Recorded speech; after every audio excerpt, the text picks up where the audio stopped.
এই কোরআন পড়ে কসমোলজি বিদ্যা জানা যায়, এই কোরআন পড়ে অ্যাস্ট্রোলজি বিদ্যা জানা যায়, এই কোরআন পড়ে বায়োলজি বিদ্যা জানা যায়, এই কোরআন পড়ে পদার্থ বিজ্ঞান ফিজিক্সের জ্ঞান জানা যায়, এই কোরআন পড়লে মহাকাশ বিজ্ঞান জানা যায়, এই কোরআন পড়লে সাগরের পদার্থ বিজ্ঞান সাগর বিদ্যা জানা যায়, জীব বিজ্ঞান জানা যায়, মেডিকেল সায়েন্স চিকিৎসা বিজ্ঞান জানা যায়, পৃথিবী সৃষ্টি তত্ত্ব black hole big bang theory জানা যায়।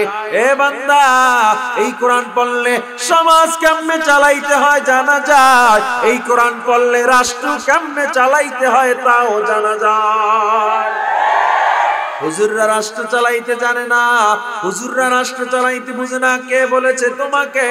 আল্লাহর কসম, এই পৃথিবীতে হুজুররা যে পরিমাণে সুন্দর সুশৃঙ্খল ভাবে রাষ্ট্র পরিচালনা করেছে, পৃথিবীর কোন শাসক এত সুন্দর করে রাষ্ট্র পরিচালনা করতে পারে না।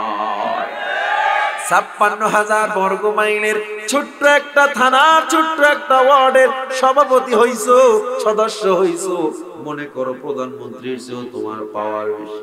মৌত কো সমঝা হে জাহিল ইখতিতামে জিন্দেগি, দর হकीकत मौत तेरे इब्तिदाए जिंदगी, ये चमन सहारा भी होगा ये खबर बुलबुल को दो,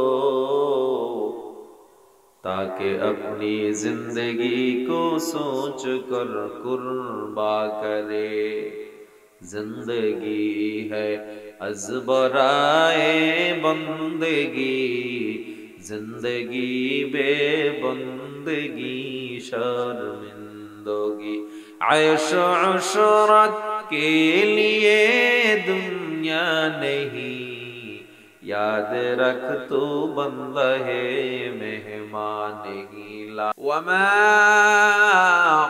अरसलनाका इल्ला रहमतल लिल आलमीन, सय्यदुल कौनैन खत्मुल मुरसलीन, आखिर आमद बुदे फखरुल अव्वलीन, शुद वजूदश रहमतल लिल आलमीन, मस्जिदे ऊ शुद हमारो ए जमीन। নবীজির শানে আল্লাহ ব্যাপক আয়াত নাজিল করেছেন। এই কোরআনে ৬৬৬৬ ইখতিলাফ রয়েছে, কম বেশ আয়াত আল্লাহ। এর মধ্যে ৫০০ আয়াত প্রায় আহকামের আয়াত, হুকুম বিধান, মাসলা মাসাইল, বাকি সব আয়াতে আল্লাহ উপদেশ আর ঘটনা দিয়ে সাজাইছেন কোরআনকে। অনেকে বলে কিসসা কাহিনী বলে ওয়াজে, কোরআন হাদিসের খবর নাই, কি বলে? কিসসা কাহিনী। অথচ আল্লাহ ৬,০০০ এর মধ্যে ৬,০০০ আয়াত কিসসা দিয়ে বইরে রাখছে। কয় হুজুর কিসসা কয়, তো কিসসা যদি না কয়, কোরআনেও তো কিসসা আছে। হাদিস ১০ লক্ষ হাদিস, সনদে ৪.৫ লক্ষ হাদিস, প্রত্যেকটা হাদিসের ভিতরে এক একটা শানি উরুদ রয়েছে, হাদিসের ভিতরে ঘটনা রয়েছে, হাদিসের পিছনে বড় বড় হৃদয় বিদারক চমৎকার চমৎকার ঘটনা দিয়ে আল্লাহর নবী হাদিসগুলো বলে গেছে। পৃথিবীর শ্রেষ্ঠ কিচ্ছা আহসানুল কসাস সূরা ইউসুফ আল্লাহ কোরআনে নাজিল করেছেন। ইউসুফ আলাইহিস সালামের কিচ্ছার চেয়ে সুন্দর কিচ্ছা পৃথিবীতে নাই, তাও আল্লাহ কোরআনে দিয়েছেন। আমার বড় ভাই হাফিজুর রহমান সিদ্দিককে নির্দিষ্ট একটা দল বলে কিচ্ছা বলে, কি বলে? কিচ্ছা হুজুর। আচ্ছা, কিচ্ছা বলবে, কোরআনের যে ৬,৬৬৬ মতান্তর ইখতিলাফ রয়েছে কম বেশ, এই আয়াতগুলো আল্লাহ তাআলা নাজিল করলেন, এর ভিতরে প্রায় ৬,০০০ আয়াতে যে আল্লাহ কিচ্ছা রাখলেন। আহসানুল কসাস সূরা ইউসুফের কিচ্ছা, শ্রেষ্ঠ ঘটনা। প্রথম সূরা সূরাতুল বাকারা, এই বাকারায় গরুর কিচ্ছা দিয়ে আল্লাহ শুরু করছেন। মারিয়াম আলাইহিস সালামের কিচ্ছা, ইব্রাহিম আলাইহিস সালামের কিচ্ছা, সুলাইমান বাদশা সুলাইমান আলাইহিস সালামের কিচ্ছা, নূহ নবীর কিচ্ছা, আমাকে বলেন তো কোন কিচ্ছাটা নাই যে কোরআনে নাই? তো কিচ্ছা বলাটা যদি অপরাধ হয় তাইলে মনে করব যারা এটা বলবে তারা ইসলামের কিছু বুঝে নাই, ঠিক না? হাদিস আল্লাহর নবী 4.5 লক্ষ সনদ সহ যে হাদিস কিচ্ছায় ভরপুর। এখন যদি বলে আমি খুব ভাবলইয়া বক্তা সাহেব উঠে বলে আমি আপনাদের সামনে কোরআন হাদিস দিয়ে কথা বলবো, কিচ্ছা কাহিনী বলবো না, তো কিচ্ছা কাহিনী না কইলে কোরআন হাদিস দিয়ে কেমনে কথা বলবে? এজন্য আমরা তো আসলে ওভার অ্যাক্টিং, মডার্ন বেশি হয়ে গেছে। বক্তা কত স্টাইলিশ করে কথা বলবে, তার কথায় মানুষ কতটা মনে করবে সে মডার্ন। কারণ আমাদের ইসলামিক মনা বক্তাদের মধ্যে, আমি নিজের থেকে বলতেছি, ওয়েস্টার্ন কালচার, বিদেশি সভ্যতা, পশ্চিমা সভ্যতা আমাদের ভর করেছে। আমরা যুবকরা নষ্ট হয়ে যাচ্ছি কেন? আমাদের মধ্যে ইসলাম প্রচারটা একটু পশ্চিমা ভাবে আমরা ইসলাম প্রচার করতে চাই, ঠিক না? এই কারণে বেশি সমস্যা। লৌকিকতা মারাত্মক মারাত্মক গুনাহ। লৌকিকতা, ভাইরাল টপিক, সাধারণ কোন বিষয়কে বড় করে এক আলেম অন্য আলেমকে নিয়ে অনলাইনে গালাগালি, কি পরিমাণ গালাগালি কল্পনা করা যায় না, কি পরিমাণ গালাগালি। আচ্ছা, ভুল শুধরে দেওয়ার জায়গা কি এক আলেমের ভুল এটা শুধরে দেওয়ার জায়গা কি মাহফিলের ময়দান? হ্যাঁ, আমি আজকে সুনামগঞ্জ সিলেট আসলাম, ঢাকায় কোন বক্তা ভুল করছে এটা আমি আইসা আপনারে বলতেছি, কি সমাধান হইল এটার দ্বারা? আল্লাহ তাআলা সঠিক বুঝ দান করেন। জোরে কর না আমিন। লৌকিকতা মুক্ত ইবাদত দরকার। কথা এমন ভাবে বলে আমার শুনলে লজ্জা লাগে, আমার নিজের লজ্জা লাগে। এভাবে কেন কথা বলতে হবে? যে আমাদের ইসলামটা আমাদের আকাবিররা প্রচার করে গেছেন না সুন্দর করে, আমরা না পারি তাদের পদাঙ্ক অনুসরণ তো করতে পারি, ঠিক না? ইখলাস নাই, কান্না নাই বয়ানে, মানুষের দিল নরম নাই। কিছুক্ষণ কথা বলে চলে গেলাম, মানুষের ভিতরে আসরই পড়লো না, এই কথার দ্বারা কোনো লাভ।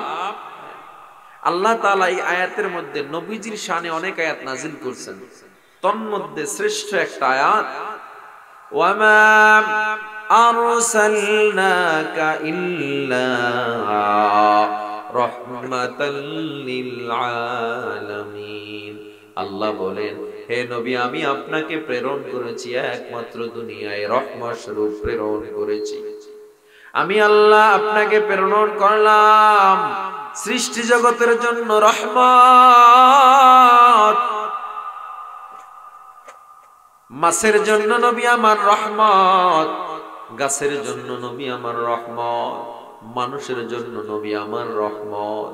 আপনি মনে করছেন আলামিন বলে আল্লাহ শুধু সৃষ্টি জগৎ বুঝাইছেন, পৃথিবী? না না, সমুদ্রের নিচের জিনুকের মুখে যে মুক্তা দিয়েছে আল্লাহ, ওই মুক্তাটার জন্য আমার নবী হলেন রহমত।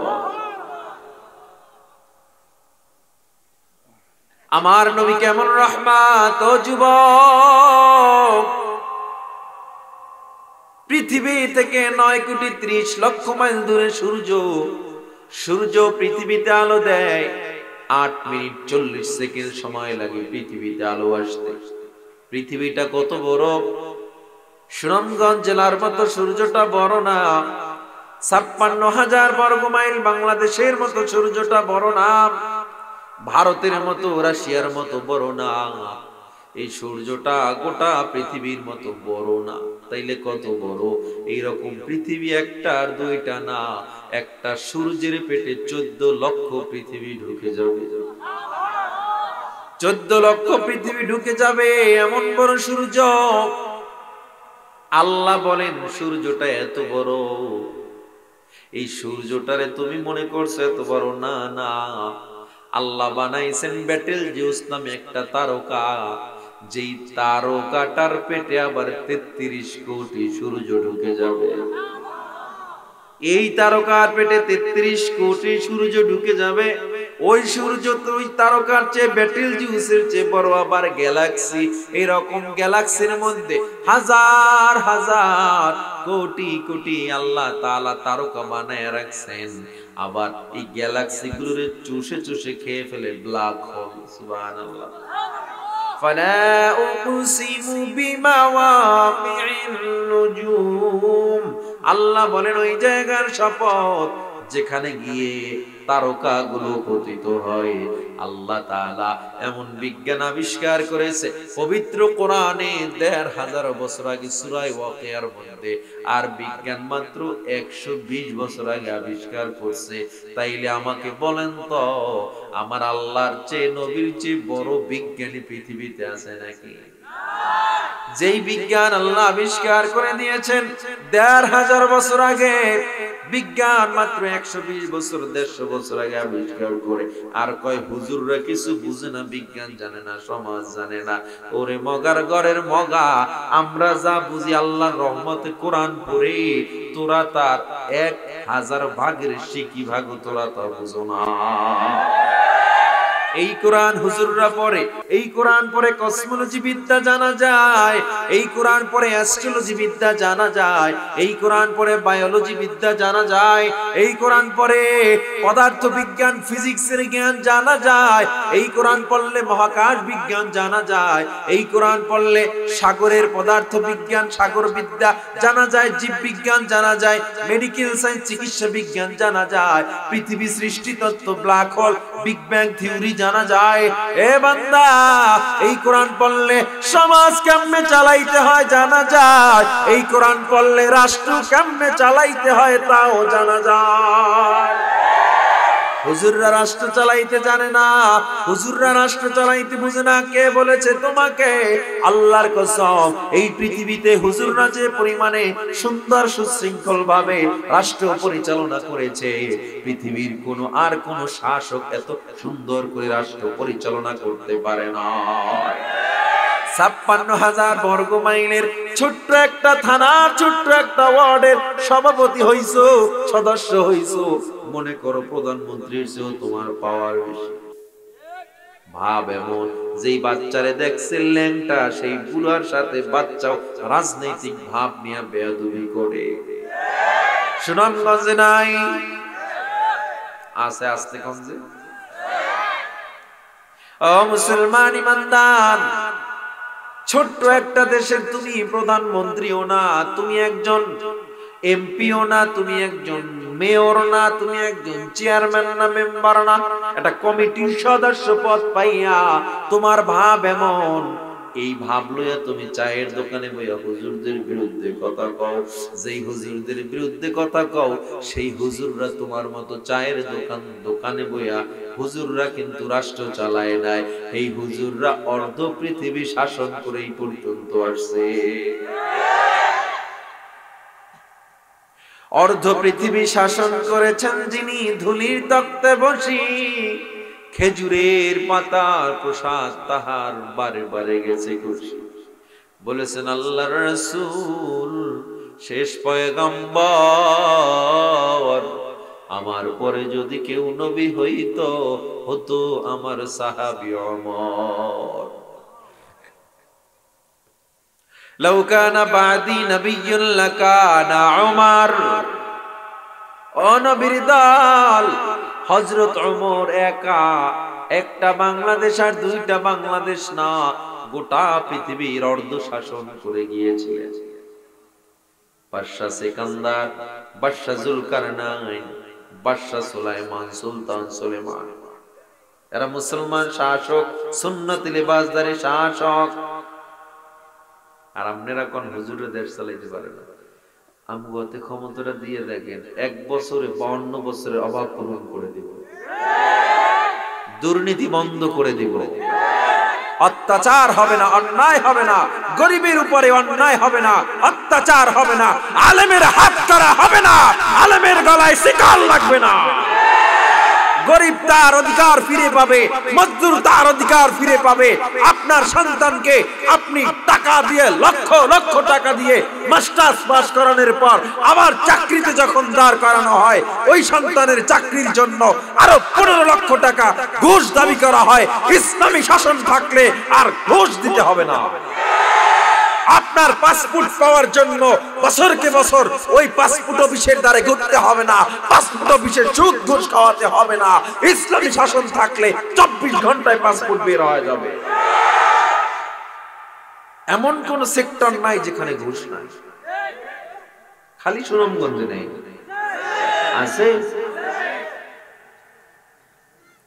আপনার নামের জমি, বাপদাদার থেকে জমি পাইছে, জমিতে কোনো সমস্যা নাই, বিএস তার নামে, খতিয়ান দাগ সহ সব তার নামে।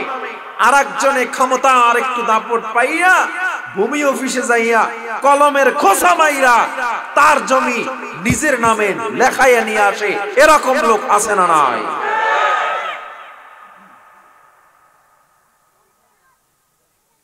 কি হবে লেখালেখি কলমবাজির এই মহড়া, সমাজের আসল চিত্র যদি না যায় তুলে ধরা। যদি ওই ঘুষের বলে কলমটা উল্টো চলে, যদি ওই ঘুষের বলে কলমটা উল্টো চলে। অযথা বিদ্যা শিখে যদি না গড়তে পারি শোষণবিহীন সমাজটাকে, কি হবে বেঁচে থেকে? কি হবে শেষ নবীজির উম্মত বলে দাবি করে, যদি এই নবীর চেয়ার কাদিয়ানীরা দখল করে? নবীজির জন্য যদি রক্তের বহে নদী, তবুও হটবো না এই দাবি হতে। কি হবে বেঁচে থেকে? অযথা বিদ্যা শিখে যদি না গড়তে পারি শোষণবিহীন সমাজটাকে, কি হবে বেঁচে থেকে? কি হবে আলেম হয়ে ইমাম সেজে সমাজেতে, পারো যদি সত্য কথা উচ্চ স্বরে না বলিতে।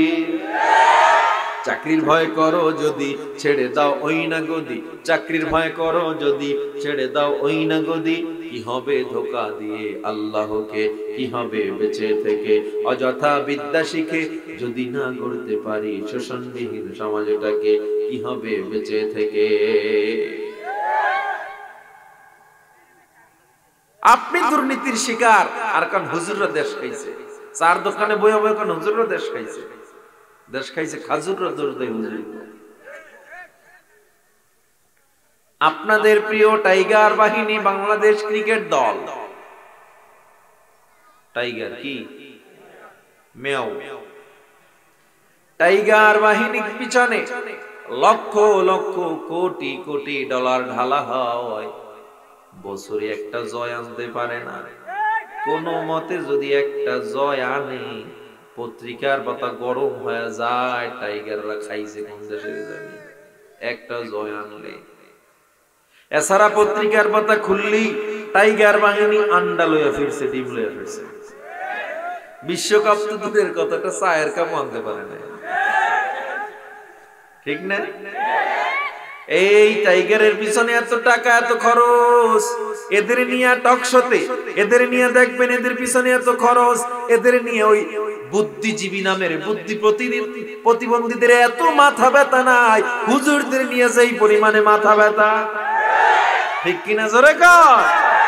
এই টাইগার বাহিনী তো সারা বছরে একটা চ্যাম্পিয়ন হইতে পারে না, একটা রাষ্ট্রকেও ঠিক মতো হারাতে পারে না। আর আমরা হুজুররা বছরে একবার আর দুইবার না, 3-4 বার, একটার দুইটা রাষ্ট্রকে না, শত রাষ্ট্রকে পরাজিত করিয়া কোরআন প্রতিযোগিতায় বিশ্ব চ্যাম্পিয়ন হয়ে দেশে ফিরেছি। আমরা বলে দেশের বোঝা, আমরা প্রোডাক্টিভ না, আমাদের দ্বারা কাজ হবে না। আমরা বিজ্ঞান জানি না, আমরা সায়েন্স জানি না, আর্টস কমার্স বুঝি না। যার সিনে একটা কোরআন আছে, যে আলেমের সিনে কোরআন আছে, ওর কাছে পৃথিবীর কোনো জ্ঞানই না, ঠিক কিনা জোরে বলেন?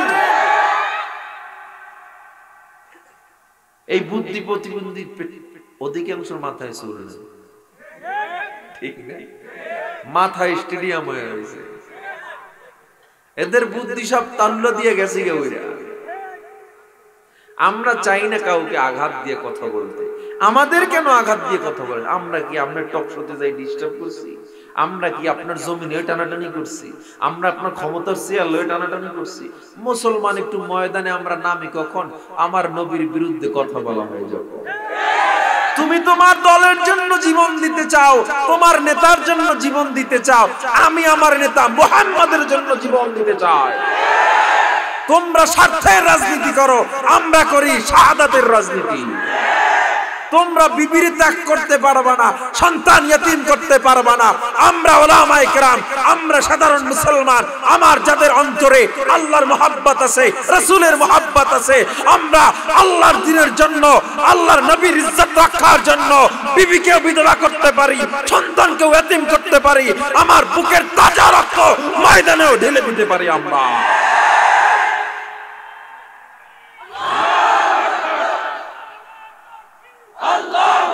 আমরা যদি স্বার্থের রাজনীতি করতাম, বাংলাদেশে স্বার্থের রাজনীতি করলে উলামায়ে কেরাম এতদিনে অন্তত অর্ধেক আসনে উলামায়ে কেরাম থাকতো এমপি, ঠিক না? আমরা লিয়াজু করতে পারি না, আমরা এগুলো করি না। আল্লাহর জন্য রাজনীতি করেন, আল্লাহর জন্যই আপনি কাউকে ভালোবাসেন। আল হুব্বু ফিল্লাহ ওয়াল বুগযু ফিল্লাহ। কারোর সাথে কাউকে ভালোবাসবেন তাও কার জন্য, কারোর সাথে রাগ করবেন তাও কার জন্য। একটা জিনিস বুঝবেন, উলামায়ে কেরামরা দেশের বোঝা না, হুজুররা দেশের বোঝা না, এরা কোরআন বহন করে। হ্যাঁ, কিছু পেট পূজারি হুজুর আছে, আছে না নাই? তো ল্যাংডাও তো আছে, ও তো বিশ্বাস কি হে পীর ল্যাংডার দ্বারে গেছে, কয় মাল আছে, মাল তো দেখাই দিয়েছে। ল্যাংডার কাছেও নাকি কি আছে? মাথায় আছে চুলের জট, হাতে আছে গাঞ্জার পট, গায়ে আছে সালার চট। আউলিয়ারা কারে উকবা ইখতিয়ার জাহেলারা কারে দুনিয়া ইখতিয়ার মাইলে মোমেন সোয়ে মোমেন নিশাবদ মাইলে কাফের সোয়ে কাফের নিশাবদ। একে জামানা সুহবতে বা আউলিয়া বেহতার আজ সদ সালে তাআত বেরিয়া। ও আমার যুবক ভাই, আল্লাহর বান্দা, ওই ব্ল্যাক হোলের জ্ঞান, ওই সূর্য, ওই তারকা, ওই আল্লাহর বানানো ছায়াপথ বা গ্যালাক্সি, যা কিছু দেখো না কেন, প্রত্যেকটা জিনিসের জন্য রবকে আল্লাহ বলে। প্রত্যেক জিনিসের জন্য রব আমি আল্লাহ, আর প্রত্যেক জিনিসের জন্য রহমত হলেন আমার নবী মুহাম্মদ সাল্লাল্লাহু আলাইহি ওয়াসাল্লাম। ওই চাঁদের জন্য নবী রহমত, সূর্যের জন্য নবী রহমত। এ মুসলমানের দল, আপনারা এই নবীর আদর্শ যদি লালন না করেন, কোন নবীর আদর্শ লালন করবেন? এই নবীর উম্মত হওয়ার জন্য ঈসা নবী আল্লাহর দরবারে দোয়া করেছে, ও দয়ার আল্লাহ, আমাকে যদি শেষ নবীর উম্মত বানাইতেন, নিজেকে বড় ধন্য মনে করতাম। আল্লাহ নবী আম্মা জান আয়েশার ঘরে একদিন গেলেন। আল্লাহ নবী আম্মা জান আয়েশার ঘরে গিয়ে চোখের পানি ছেড়ে কান্দে। আম্মা জান আয়েশা নবীর সামনে গিয়া ডাক দিয়া কয়, মায়ার নবী গো, আমি আয়েশা কি এমন অপরাধ করলাম আপনি আমার ঘরে এসে কান্দেন? আল্লাহ নবী বলে, আয়েশা,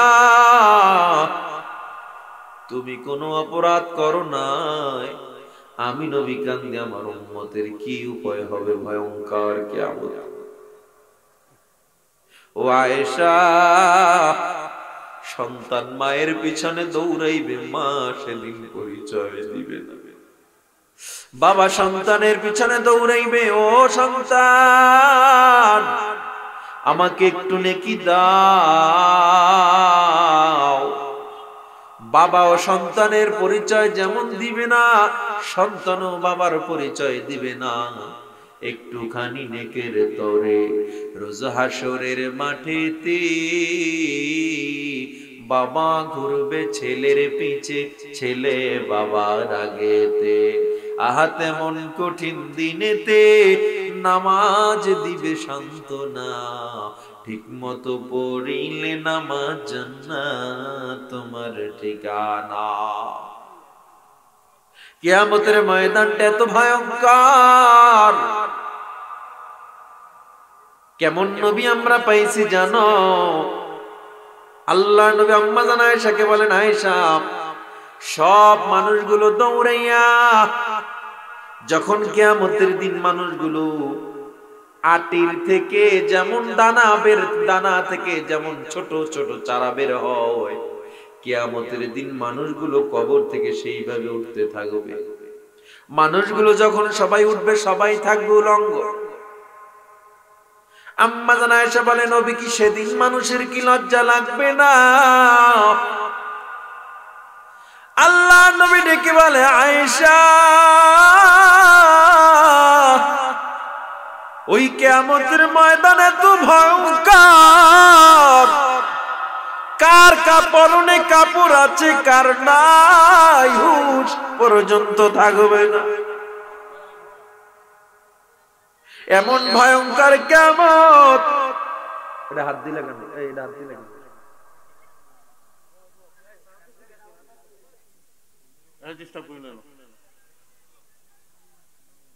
এমন কিয়ামত, এমন ভয়ঙ্কর। আল্লাহ তাআলা এবার আমরা আল্লাহর একটা নাম জানি রহমান, আর একটা নাম কিন্তু কাহ্হার। যে আল্লাহ দয়ার আল্লাহ, সেই আল্লাহর রাগও আছে না নাই? যে বেশি মোহাব্বত করে তার রাগটাও তত ভয়ঙ্কর। আমার আল্লাহ কিয়ামতের দিন দেখাবে তার রাগ কত ভয়ঙ্কর। আমার আল্লাহ কাহ্হার নামের সাইনবোর্ডটা নাইয়া আল্লাহ সেদিন দেখাবে তার রাগ কত ভয়ঙ্কর। আমার আল্লাহ ডাক দিয়া বলবেন, লিমানিল মুলকুল ইয়াউম লিল্লাহিল ওয়াহিদিল কাহ্হার। আজকের রাজত্ব কার? আজকের বাদশাহী কার? আইনাল জব্বারুন, ও দুনিয়ার প্রতাপশালীরা কোথায়? আইনাল মুতাকাব্বিরুন, কই দুনিয়ার অহংকারীরা কোথায়? আইনা মুলুকিল আরদ, কই জমিনের নেতা অন্যায় ভাবে অন্যের সম্পদ ঠকায়া খাইছে। ক্ষমতার দাম্পটে, ক্ষমতার দাপটে, ক্ষমতার দম্বে তুই মানুষের উপরে অত্যাচার করেছ। আয় আয় আয় আয়, আজ আমি আল্লাহ দেখবো তোর কত বড় পাওয়ার। আম্মা জান আয়েশাকে নবী বলে, আয়েশা, আল্লাহর হুঙ্কারে মানুষগুলো একদিন আর দুই দিন নয়, একটানা 50,000 বছর বেহুশ হয়ে থাকবে। 50,000 বছর পর মানুষগুলো যখন উঠবে, কেউ দেখবে হাঁটু পর্যন্ত ঘাম, কেউ দেখবে কোমর পর্যন্ত ঘাম, কেউ ঘামের মধ্যে সাঁতার কাটতে থাকবে। মানুষগুলো দৌড়াইয়া পয়গম্বর মুসার কাছে যাবে, আদমের কাছে যাবে, ঈসার কাছে যাবে, ইব্রাহিমের কাছে যাবে। সবাই বলবে, নফসি নফসি নফসি। ওয়াকালা আদম সফিহুল্লাহ, নফসি নফসি। আদম নবী বলবে, আমার জান, আমার প্রাণ, আমি তোমাদের বাঁচাতে পারবো না।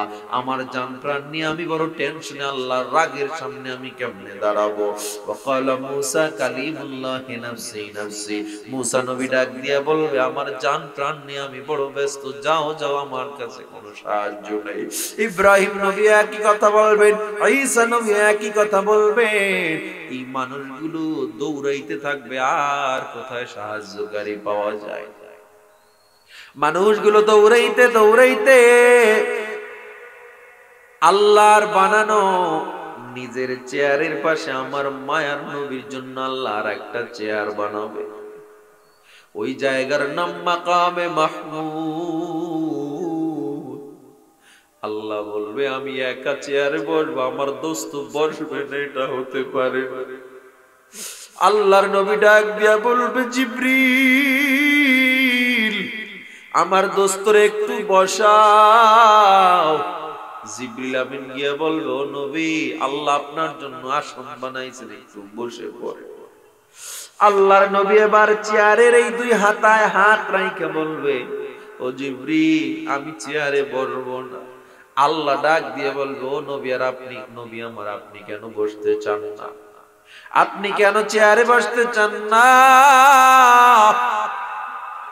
আল্লাহ নবী এবার ডাক দিয়ে বলবে ও দয়ার আল্লাহ আমি কিভাবে বসবো? আমি বসলে আমার উম্মতের জন্য কে দৌড়াবে আর কে কান্না করবে? ওদিক দিয়ে উম্মত গুলো পাগলের মতো দৌড়ায়, দৌড়াইতে দৌড়াইতে হঠাৎ মাকামে মাহমুদটা সাদা কাপড়ে প্যান্ডেল থাকবে পেঁচানো, চোখে পড়ে যাবে মাকামে মাহমুদ। এবার মাকামে মাহমুদের কিনারা দিয়া মানুষগুলো যখন যাবে শুনবে গুন গুন করে কে যেন কান্না করতেছে। মানুষগুলো পর্দাটা যখন সরাইবে দেখবে আপনার আমার নবী সিজদায় পড়ে কান্দে।